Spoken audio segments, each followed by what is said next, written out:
Hi hello ನಮಸ್ಕಾರ welcome back to ನನ್ನ ಬದುಕು ರಾಯರ ಜೊತೆ ಚಾನಲ್ಗೆ ಸ್ವಾಗತ ಫ್ರೆಂಡ್ಸ್.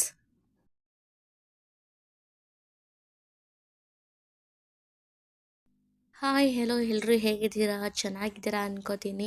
ಇವತ್ತಿನ ರೆಸಿಪಿ ಏನಂತ ನಿಮಗೆ ಆಲ್ರೆಡಿ ತಮಿಳ್ ನೋಡೇ ಗೊತ್ತಾಗಿರುತ್ತೆ.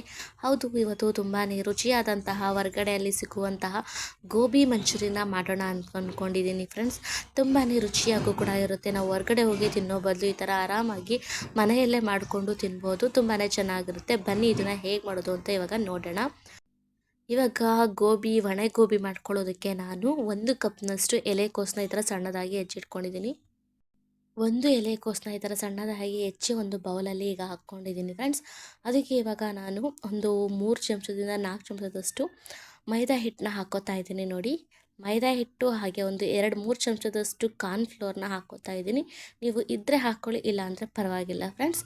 ಹಾಗೆ ಒಂದು 2 ಚಮಚದಷ್ಟು ಖಾರದ ಪುಡಿ, ಹಾಗೆ 1 ಚಮಚದಷ್ಟು ಮೆಣಸಿನ ಪುಡಿ, ಹಾಗೆ 1 ಚಮಚದಷ್ಟು ಶುಂಠಿ ಬೆಳ್ಳುಳ್ಳಿ ಪೇಸ್ಟ್, ಹಾಗೆ 1 ಚಮಚದಷ್ಟು ಉಪ್ಪು, ಇಷ್ಟನ್ನು ಹಾಕಿಬಿಟ್ಟು ಒಂದು ಸಲ ಇದನ್ನು ಚೆನ್ನಾಗಿ ಮಿಕ್ಸ್ ಮಾಡ್ಕೊಳ್ಳಿ. ನೋಡಿ, ಈ ಥರ ಒಂದು ಸಲ ಮಸಾಲೆ ಎಲ್ಲ ಕಡೆನೂ ಆಗೋ ಹಾಗೆ ಈ ಥರ ಮಿಕ್ಸ್ ಮಾಡಬೇಕು ಕೈಯಲ್ಲಿ. ನೋಡಿ, ಈ ಥರ ಮಿಕ್ಸ್ ಮಾಡಿದೆಲ್ಲ ಆದಮೇಲೆ ನಮ್ಮ ಕೈಗೆ ಸ್ವಲ್ಪನೇ ನೀರನ್ನ ಸಿಮ್ಸ್ಕೊಂಡು ಹಿಟ್ಟನ್ನ ಕಲಿಸ್ಕೋಬೇಕು ಫ್ರೆಂಡ್ಸ್. ಒಂದೇ ಸಲ ಜಾಸ್ತಿ ಹಾಕ್ಕೋಬೇಡಿ, ಸ್ವಲ್ಪನೇ ನೀರನ್ನ ಹಾಕ್ಕೊಂಡು ಈ ಥರ ಕಲಿಸ್ಕೊಳ್ಳಿ. ಕೋಸಿಗೆಡ್ಡೆಯಲ್ಲಿ ಇರುವಂತಹ ನೀರು ಬಿಟ್ಕೊಳ್ಳುತ್ತೆ. ಅದಕ್ಕೆ ಸ್ವಲ್ಪನೇ ನೀರು ಹಾಕ್ಕೊಂಡು ಈ ಥರ ಗಟ್ಟಿಯಾಗಿ ಕಲಿಸ್ಕೋಬೇಕು ಫ್ರೆಂಡ್ಸ್. ಈ ಥರ ಸ್ವಲ್ಪನೇ ಹಿಟ್ಟು ಹಾಕ್ಕೊಂಡು ಈ ಥರ ಕಲಸಿ ಇಟ್ಕೊಳ್ಳಿ ಫ್ರೆಂಡ್ಸ್. ನೋಡಿ, ಇವಾಗ ನಾನು ಒಂದು ಸ್ವಲ್ಪ ಹಿಟ್ಟನ್ನ ತೊಗೊಂಡು ಈ ಥರ ಹೆಬ್ಬೆರಳಲ್ಲಿ ಬಿಟ್ಟು ತೋರಿಸ್ತಾ ಇದ್ದೀನಿ. ಈ ಥರ ಉಂಡೆ ಆಗಿ ಬೀಳಬೇಕು ಫ್ರೆಂಡ್ಸ್. ಆವಾಗ ಹಿಟ್ಟು ಚೆನ್ನಾಗಿ ರೆಡಿಯಾಗಿದೆ ಅಂತ ಅರ್ಥ. ತುಂಬಾ ಗಟ್ಟಿಯಾಗೂ ಬೇಡ, ಈ ಥರ ತೆಳ್ಳಗಾದರೂ ಬೇಡ. ಆರಾಮಾಗಿ ಒಂದು ಮೀಡಿಯಮಲ್ಲಿ ಕಲಸಿ ಇಟ್ಕೊಂಡ್ರೆ ಆಯಿತು. ಇವಾಗ ಎಣ್ಣೆ ಚೆನ್ನಾಗಿ ಕಾದಿದೆ ಫ್ರೆಂಡ್ಸ್. ಎಣ್ಣೆ ಕಾದಿದ್ದಾದಮೇಲೆ ನಾನು ತೋರಿಸಿರೋ ಥರನೇ ಸ್ವಲ್ಪ ಹಿಟ್ಟನ್ನ ತೊಗೊಂಡು ಹೆಬ್ಬೆರಳಲ್ಲಿ ಬಿಟ್ಕೋತಾ ಇರೋದು ಅಷ್ಟೇ. ನೋಡಿ, ಇವಾಗ ನಾನು ಹಾಕ್ತಾಯಿದ್ದೀನಿ ಎಣ್ಣೆಯಲ್ಲಿ. ಎಣ್ಣೆ ಚೆನ್ನಾಗಿ ಕಾದಿರಬೇಕು. ಎಣ್ಣೆ ಕಾದಿದ್ದಾದಮೇಲೆ ಎಣ್ಣೆ ಕಾದಿದ್ದು ಇಲ್ಲೋ ಅಂತ ಸ್ವಲ್ಪ ಹಿಟ್ಟನ್ನ ಹಾಕಿಬಿಟ್ಟು ನೋಡಿಕೊಂಡ್ರೆ ಆಯಿತು ಫ್ರೆಂಡ್ಸ್. ನೋಡಿ, ನಾನು ಇವಾಗ ಒಂದು 10-20ರಷ್ಟು ಗೋಬಿನ ಹಾಕೋತಾ ಇದ್ದೀನಿ. ಆರಾಮಾಗಿ ಮಾಡ್ಕೋಬೋದು. ನೋಡಿ, ಇವಾಗ ಇದು ಸ್ವಲ್ಪ ಗೋಲ್ಡನ್ ಕಲರ್ ಬರೋ ತನಕ ಎಣ್ಣೆಯಲ್ಲಿ ಕರಿಬೇಕು ಫ್ರೆಂಡ್ಸ್. ಸ್ವಲ್ಪ ಇದನ್ನು 2 ಕಡೆಯಿಂದ ಬೇಯಿಸ್ಕೊಳ್ಬೇಕು. ಅದಕ್ಕೆ ಇದನ್ನು ಸ್ವಲ್ಪ ಮಿಕ್ಸ್ ಮಾಡ್ಕೋತಾ ಇರಿ. ಈ ಥರ ತಿರುವಾಗ್ತಾ ಇರಬೇಕು. ತಿರುವಾಕಿದರೆ 2 ಕಡೆ ಚೆನ್ನಾಗಿ ಬೇಯುತ್ತೆ. ಇದರ ಲೋ ಫ್ಲೇಮಲ್ಲೇ ಇಟ್ಕೊಂಡು ಬೇಯಿಸ್ಕೊಳ್ಳಿ. ಒಳಗೆ ಇಲ್ಲಾಂದರೆ ಬೇಯೋದಿಲ್ಲ. ಒಳಗಡೆ ಸಾಫ್ಟಾಗಿ ಚೆನ್ನಾಗಿ ಬೇಯಬೇಕು ಫ್ರೆಂಡ್ಸ್. ಹೊರಗಡೆ ಕ್ರಿಸ್ಪಿಯಾಗಿ ಬರಬೇಕು. ಅದಕ್ಕೆ ಇದನ್ನು ಚೆನ್ನಾಗಿ ಕರ್ತ್ಕೊಳ್ಳಿ ಫ್ರೆಂಡ್ಸ್. ನೋಡಿ, ಇವಾಗ ನಾನು ಗೋಲ್ಡನ್ ಕಲರ್ ಬರ್ತಾ ಇದೆ. ಈ ಥರ ಆಗಿದ್ರೆ ಸಾಕು ಫ್ರೆಂಡ್ಸ್. ತುಂಬ ಸೀಸ್ಕೊಳ್ಳೋ ಥರ ಎಲ್ಲ ಮಾಡ್ಕೋಬೇಡಿ. ಸ್ವಲ್ಪ ಗೋಲ್ಡನ್ ಕಲರ್ ಬರ್ತಾ ಇತ್ತು ಅನ್ನೋದಾಗೆ ತೆಗೆದುಬಿಟ್ರೆ ಸಾಕು. ಇವಾಗ ಒಂದು ಸತಿ ನಾನು ತೆಗ್ದು ಇಟ್ಕೊಂಡಿದ್ದೀನಿ. ಇವಾಗ ಇನ್ನೊಂದು ಸಲ 2ನೇ ಟೈಮ್ ಹಾಕ್ತಾಯಿದ್ದೀನಿ ನೋಡಿ. ಈ ಥರ ಹೆಬ್ಬೆರಳಲ್ಲಿ ಸ್ವಲ್ಪನೇ ತೊಗೊಂಡು ಎಣ್ಣೆಯಲ್ಲಿ ಹಾಕೋದು ಫ್ರೆಂಡ್ಸ್. ತುಂಬ ಈಸಿಯಾಗಿ ಹಾಕ್ಬೋದು. ಇವಾಗ ಇದು ಕೂಡ ಗೋಲ್ಡನ್ ಕಲರ್ ಬರೋ ತನಕ ಎಣ್ಣೆಯಲ್ಲಿ ಕರ್ಕೋಬೇಕು. ಈ ಥರ ಚೆನ್ನಾಗಿ ಮಿಕ್ಸ್ ಮಾಡ್ಕೊಳ್ಳಿ. ಲೋ ಫ್ಲೇಮಲ್ಲೇ ಇಟ್ಕೊಂಡು ಬೇಯಿಸ್ಕೋಬೇಕು. ಹೈ ಫ್ಲೇಮಲ್ಲಿ ಆಗಿಬಿಟ್ರೆ ತುಂಬ ಸೀಯೋ ಥರನೂ ಆಗಿಬಿಡುತ್ತೆ, ಒಳಗೂ ಬೇಯೋದಿಲ್ಲ. ಅದಕ್ಕೆ ಲೋ ಫ್ಲೇಮಲ್ಲೇ ಇಟ್ಕೊಂಡು ಈ ಥರ ಗೋಲ್ಡನ್ ಕಲರ್ ಬರೋ ತನಕ ಸ್ವಲ್ಪ ಬೇಯಿಸ್ಕೊಳ್ಳಿ ಫ್ರೆಂಡ್ಸ್. ಇದು ಇವಾಗ ರೆಡಿಯಾಗಿದೆ. ನಾನು ಎಲ್ಲ ಎಣ್ಣೆಯಿಂದನೂ ತೆಗಿತಾ ಇದ್ದೀನಿ ನೋಡಿ. ಇವಾಗ ಒಣೆ ಗೋಬಿ ರೆಡಿಯಾಗಿದೆ ಫ್ರೆಂಡ್ಸ್. ನೋಡಿ, ಈಗ ಎಲ್ಲ ಗೋಬಿನೂ ನಾನು ಎಣ್ಣೆಯಲ್ಲಿ ಕರೆದ್ಬಿಟ್ಟು ಒಂದು ಬೌಲಲ್ಲಿ ಹಾಕಿ ಇಟ್ಕೋತಾ ಇದ್ದೀನಿ. ಈಗ 1 ಬೌಲ್ ಫುಲ್ಲಷ್ಟು ನಾನು ಒಣೆ ಗೋಬಿನ ರೆಡಿ ಮಾಡಿ ಇಟ್ಕೊಂಡಿದ್ದೀನಿ. ಇದನ್ನು ಹೀಗೆ ಕೂಡ ತಿನ್ಬೋದು ಫ್ರೆಂಡ್ಸ್. ಆರಾಮಾಗಿ ಕಾಫಿ ಜೊತೆ ನಾವು ಪಕೋಡ ಥರ ಇದನ್ನು ಆರಾಮಾಗಿ ತಿನ್ಬೋದು. ಯಾಕೆಂದರೆ ಉಪ್ಪು ಖಾರ ಎಲ್ಲ ಹಾಕಿರ್ತೀವಲ್ವ, ಆರಾಮಾಗಿ ಟೀ ಜೊತೆ ತಿನ್ಬೋದು ಫ್ರೆಂಡ್ಸ್. ಇದಕ್ಕೆ ನಾವು ಒಗ್ಗರಣೆನೂ ಕೂಡ ಹಾಕ್ಕೊಂಡು ತಿನ್ಬೋದು. ನೋಡಿ, ಒಳಗೂ ಕೂಡ ಎಷ್ಟು ಚೆನ್ನಾಗಿ ಬೆಂದಿದೆ, ಹೊರಗಡೆ ಕೂಡ ಕ್ರಿಸ್ಪಿಯಾಗಿ ಬಂದಿದೆ. ಇದಕ್ಕೆ ಇವಾಗ ಒಗ್ಗರಣೆ ಹಾಕೋದಕ್ಕೆ ನಾನು ಒಂದು ಬಾಣಲಿ ತೊಗೊಂಡಿದ್ದೀನಿ. ಒಂದು ಬಾಣಲಿಗೆ 1 ಚಮಚದಷ್ಟು ಎಣ್ಣೆನ ಹಾಕ್ಕೋತಾ ಇದ್ದೀನಿ ಫ್ರೆಂಡ್ಸ್. ಒಂದು 2 ಚಮಚದಷ್ಟು ಎಣ್ಣೆನ ಹಾಕ್ಕೊಂಡಿದ್ದೀನಿ. 2 ಚಮಚದಷ್ಟು ಎಣ್ಣೆ ಸ್ವಲ್ಪ ಕಾದಿದ್ದಾದಮೇಲೆ ನಾನು ಇದಕ್ಕೆ ಶುಂಠಿನ ಹಾಕ್ಕೋತಾ ಇದ್ದೀನಿ ಫ್ರೆಂಡ್ಸ್. ಸಣ್ಣದಾಗಿ ಹೆಚ್ಚಿಟ್ಕೊಂಡಿರುವಂತಹ ಪೇಸ್ಟ್ ಏನೋ ಹಾಕ್ಕೋತಾ ಇಲ್ಲ ನಾನು. ಸಣ್ಣದಾಗಿ ಹೆಚ್ಚಿಟ್ಕೊಂಡಿರುವಂತಹ ಶುಂಠಿನ ಹಾಕ್ಕೊಂಡಿದ್ದೀನಿ. ಹಾಗೆ 1 ಸ್ಪೂನಷ್ಟು ಹಸಿಮೆಣಸಿನಕಾಯಿ ಕೂಡ ಸಣ್ಣದಾಗಿ ಹೆಚ್ಚಿಟ್ಕೊಂಡು ಹಾಕ್ಕೊಂಡಿದ್ದೀನಿ ಫ್ರೆಂಡ್ಸ್. ಇದು ಸ್ವಲ್ಪ ಎಣ್ಣೆಯಲ್ಲಿ ಚೆನ್ನಾಗಿ ಫ್ರೈ ಮಾಡ್ಕೊಳ್ಳಿ. ಇದು ಸ್ವಲ್ಪ ಎಣ್ಣೆಯಲ್ಲಿ ಫ್ರೈ ಆಗ್ತಿದ್ದಂಗೆ ನಾನು ಈರುಳ್ಳಿ ಸಣ್ಣದಾಗಿ ಹೆಚ್ಚಿಟ್ಕೊಂಡಿರುವಂಥದ್ದು 1 ಈರುಳ್ಳಿನ ಈ ಥರ ಸಣ್ಣದಾಗಿ ಹೆಚ್ಚಿಟ್ಕೊಂಡಿರುವಂಥದ್ದನ್ನು ಕೂಡ ಹಾಕ್ಕೋತಾ ಇದ್ದೀನಿ. ಇದನ್ನು ಕೂಡ ಚೆನ್ನಾಗಿ ಫ್ರೈ ಮಾಡಬೇಕು ಫ್ರೆಂಡ್ಸ್ ಎಣ್ಣೆಯಲ್ಲಿ. ಇದು ಸ್ವಲ್ಪ ಗೋಲ್ಡನ್ ಕಲರ್ ಬರೋ ತನಕ ಬೇಯಿಸ್ಕೊಂಡ್ರೆ ಸಾಕು. ಅದಾದಮೇಲೆ 1 ಕಪ್ನಷ್ಟು ಕ್ಯಾಪ್ಸಿಕಪ್ನು ಕೂಡ ಈ ಥರ ಉದ್ದುದ್ದವಾಗಿ ಹೆಚ್ಚಿ ಇಟ್ಕೊಂಡಿದ್ದೀನಿ. ಅದು ಕೂಡ ಒಂದು ಅರ್ಧ ಕಪ್ನಷ್ಟು ಆದರೆ ಸಾಕು ಫ್ರೆಂಡ್ಸ್. ಇದು ಕೂಡ ಎಣ್ಣೆಯಲ್ಲಿ ಸ್ವಲ್ಪ ಫ್ರೈ ಮಾಡ್ಕೊಳ್ಳಿ.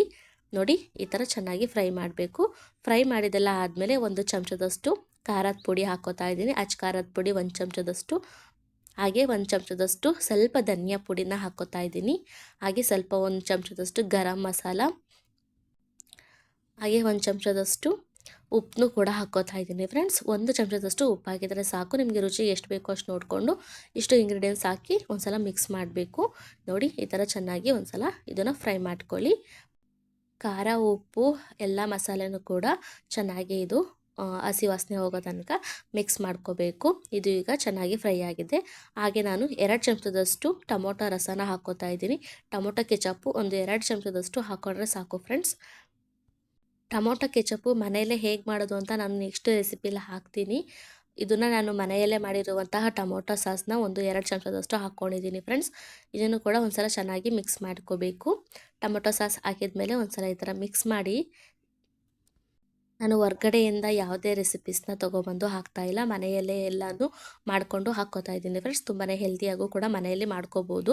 ನಾನಿವಾಗ ಅದಕ್ಕೆ 1 ಚಮಚದಷ್ಟು ನೀರನ್ನ ಹಾಕ್ಕೊಂಡಿದ್ದೀನಿ. ಜಾಸ್ತಿ ನೀರನ್ನ ಹಾಕ್ಕೊಳ್ಳೋದು ಬೇಡ. ಒಂದು 2 ಚಮಚದಿಂದ ಒಂದು ಅರ್ಧ ಲೋಟದಷ್ಟು ನೀರು ಹಾಕ್ಕೊಂಡ್ರೆ ಸಾಕು ಫ್ರೆಂಡ್ಸ್. ಹಾಕ್ಕೊಂಡು ಈ ಥರ ಒಂದ್ಸಲ ಮಿಕ್ಸ್ ಮಾಡ್ಕೊಳ್ಳಿ. ಸ್ವಲ್ಪ ಗಟ್ಟಿ ಇದ್ದರೆ ಒಳ್ಳೆಯದು. ಇದು ಇವಾಗ ಕುದಿ ಬರ್ತಾ ಇದೆ ನೋಡಿ. ನಾನು ಇನ್ನೂ ಒಂದು ಸ್ವಲ್ಪದಷ್ಟು ನೀರನ್ನ ಹಾಕ್ಕೊಂಡಿದ್ದೀನಿ. ಸ್ವಲ್ಪ ಗಟ್ಟಿ ಇತ್ತು ಅನ್ನೋಕ್ಕೋಸ್ಕರ ಇನ್ನೊಂದು ಅರ್ಧ ಚಮಚದಷ್ಟು ನೀರನ್ನ ಹಾಕ್ಕೊಂಡಿದ್ದೀನಿ ಫ್ರೆಂಡ್ಸ್. ಇದನ್ನ ಇವಾಗ ಚೆನ್ನಾಗಿ ಮಿಕ್ಸ್ ಮಾಡಬೇಕು. ಇವಾಗ ಕುದಿ ಬರ್ತಾ ಇದೆ. ಕುದಿ ಬರುವಂತಹ ಟೈಮಲ್ಲಿ ನಾನು ಆವಾಗಲೇ ಕರ್ದಿ ಇಟ್ಕೊಂಡಿದ್ವಲ್ಲ ಆ ಗೋಬಿನ ಹಾಕೋತಾ ಇದ್ದೀನಿ ನೋಡಿ. ಇದನ್ನು ಒಂದ್ಸಲ ಹಾಕ್ಬಿಟ್ಟು ಇದನ್ನು ಮಿಕ್ಸ್ ಮಾಡಬೇಕು. ನೋಡಿ ಈ ಥರ ಚೆನ್ನಾಗಿ ಮಿಕ್ಸ್ ಮಾಡ್ಕೊಳ್ಳಿ. ಇದನ್ನು ಚೆನ್ನಾಗಿ ಮಿಕ್ಸ್ ಮಾಡಬೇಕು ಫ್ರೆಂಡ್ಸ್. ನಾವು ಏನೇನೆಲ್ಲ ಇಂಗ್ರೀಡಿಯೆಂಟ್ಸ್ ಹಾಕಿದ್ವಿ ಅದು ಎಲ್ಲಾಗೂ ಮಿಕ್ಸ್ ಆಗಬೇಕು. ಅಲ್ಲಿವರೆಗೂ ಇದನ್ನು ನೋಡಿ ಈ ಥರ ಮೇಲೆ ಕೆಳಗೆ ಮಾಡಿ ಮಿಕ್ಸ್ ಮಾಡ್ಕೊಳ್ಳಿ. ಸ್ವಲ್ಪ ಲೋ ಫ್ಲೇಮಲ್ಲೇ ಇಟ್ಕೊಂಡು ಇದನ್ನು ಸ್ವಲ್ಪ ಹೊತ್ತು ಬೇಯಿಸ್ಕೊಳ್ಳಿ. ಅದಾದಮೇಲೆ ನಾನು ಒಂದು ಸ್ವಲ್ಪದಷ್ಟು ಕೊತ್ತಂಬರಿ ಸೊಪ್ಪನ್ನ ಸಣ್ಣದಾಗಿ ಹೆಚ್ಚಿಟ್ಕೊಂಡಿರೋದು ಈ ಥರ ಉದುರಿಸ್ಕೊತಾ ಇದ್ದೀನಿ. ಉದುರಿಸ್ಕೊಂಡು ಇದನ್ನು ಕೂಡ ಒಂದು ಸ್ವಲ್ಪ ಹೊತ್ತು ಮಿಕ್ಸ್ ಮಾಡ್ಕೊಳ್ಳಿ. ಮಿಕ್ಸ್ ಮಾಡಿದ್ದೆಲ್ಲ ಆದಮೇಲೆ ಇವಾಗ ಗೋಬಿ ತುಂಬಾ ಮನೆಯಲ್ಲಿ ಹೆಲ್ತಿಯಾಗಿ ರೆಡಿ ಮಾಡಿದ್ದೀನಿ ಫ್ರೆಂಡ್ಸ್. ನಾನು ಇದಕ್ಕೆ ಯಾವುದೇ ಸೋಯಾ ಸಾಸ್ ಆಗಲಿ ಯಾವುದೇ ಹಾಕಿಲ್ಲ. ಟೊಮೊಟೊ ಕೆಚಪ್ ಒಂದೇ ಹಾಕಿರೋದು, ಅದು ಕೂಡ ಮನೆಯಲ್ಲೇ ಮಾಡಿರೋದನ್ನ ಹಾಕಿರೋದನ್ನು ಫ್ರೆಂಡ್ಸ್. ಹೊರಗಡೆ ಹೇಗೆ ಗೋಬಿ ಮಂಚೂರಿ ತಿಂತೀವಿ ಅದೇ ಥರ ಟೇಸ್ಟ್ ಕೊಡುತ್ತೆ ಫ್ರೆಂಡ್ಸ್. ನಾನು ಇದನ್ನು ಸರ್ವ್ ಮಾಡಿ ಕೂಡ ತೋರಿಸ್ತಾ ಇದ್ದೀನಿ ನೋಡಿ. ನಾನು ಮನೆಯಲ್ಲೇ ಈ ಥರ ಒಂದು ಪ್ಲೇಟ್ ಇತ್ತು, ಆ ಪ್ಲೇಟಿಗೆ ಇದನ್ನು ಸರ್ವ್ ಮಾಡಿ ಕೂಡ ತೋರಿಸ್ತಾ ಇದ್ದೀನಿ. ತುಂಬಾ ಚೆನ್ನಾಗಿರುತ್ತೆ ಫ್ರೆಂಡ್ಸ್. ಆರಾಮಾಗಿ ಹೇಗೆ ಹೊರಗಡೆ ಸಿಗುತ್ತೋ ಅದೇ ಟೇಸ್ಟಲ್ಲಿ ನಾನು ಮಾಡಿ ತೋರಿಸಿದ್ದೀನಿ. ತುಂಬಾ ಟೇಸ್ಟಿಯಾಗೂ ಕೂಡ ಇದೆ.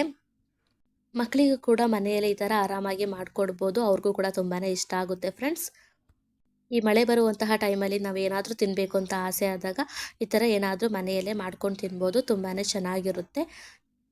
ಯಾವುದೇ ರೀತಿ ಕಲರ್ ಇಲ್ಲದೆ, ಸೋಯಾ ಸಾಸ್ ಇಲ್ಲದೆ ನಾನು ಮನೆಯಲ್ಲಿಯೇ ಹೇಗೆ ಮಾಡೋದು ಅಂತ ಇವಾಗ ತೋರಿಸ್ಕೊಟ್ಟಿದ್ದೀನಿ ಫ್ರೆಂಡ್ಸ್.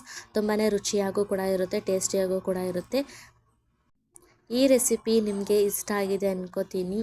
ಇಷ್ಟ ಆಗಿದರೆ ಪ್ಲೀಸ್ ಯಾರೆಲ್ಲ ಇನ್ನೂ ನನ್ನ ಚಾನಲ್ಗೆ ಸಬ್ಸ್ಕ್ರೈಬ್ ಮಾಡ್ಕೊಂಡಿಲ್ಲ ಅಂದರೆ ಸಬ್ಸ್ಕ್ರೈಬ್ ಮಾಡಿಕೊಂಡು ನೋಡಿ ಅಂತ ಹೇಳ್ತೀನಿ. ಹಾಗೆ ಎಲ್ಲರೂ ಒಂದು ಕಮೆಂಟ್ ಮಾಡಿ, ಲೈಕ್ ಮಾಡಿ, ಶೇರ್ ಮಾಡಿ. ಹೀಗೆ ಒಳ್ಳೊಳ್ಳೆ ರೆಸಿಪೀಸ್ನ ಹಾಕ್ತಾ ಇರ್ತೀನಿ ಫ್ರೆಂಡ್ಸ್. ನಿಮ್ಮ ಸಪೋರ್ಟು ನನ್ನ ಚಾನಲ್ ಮೇಲೆ ಹೀಗೆ ಇರಲಿ ಅಂತ ಕೇಳ್ಕೊತೀನಿ. ನೆಕ್ಸ್ಟ್ ಒಂದೊಳ್ಳೆ ರೆಸಿಪಿ ಜೊತೆ ಸಿಗ್ತೀನಿ. ಟಾಟಾ ಬಾಯ್.